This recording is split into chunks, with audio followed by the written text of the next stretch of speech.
Tonight, the driver that was being assisted by Maine Detective Ben Campbell during a traffic stop moments before he was killed is speaking out. Western Mass News reporter James Villalobos joins us now with what he had to say. James. Sarah, the driver says that day he lost control of his car and Detective Campbell arrived to help him. He just never expected those moments to be his last.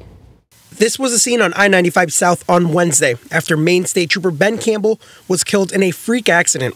In a Facebook post, the driver that was being assisted by Campbell says he had the warmest smile he has ever seen. He said, "A smile that without words can give the world a moment of peace were it to look upon. I honestly felt safer in that moment as you stood by my driver's side window." But then he said a split second later that changed when a logging semi-truck's tires flew off and hit them. He says he blacked out briefly, but then I was able to open my eyes. My glasses partly crushed as I lifted my head before they fell off. My airbag had deployed. You weren't beside me anymore. That's when he then stumbled out of his car, and he says, out of breath and still dizzy, I came to your side pleading for you to wake up.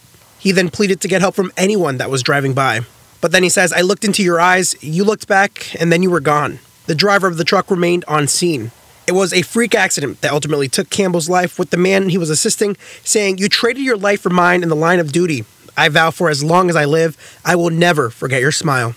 He ends his Facebook post by saying, I owe you a debt I don't think I can repay. Rest in peace. May your soul find tranquility. And Campbell, who is a native of East Hampton, leaves behind a wife and a son. His funeral services are scheduled for this coming Tuesday in Portland. James Villalobos, Western Mass News.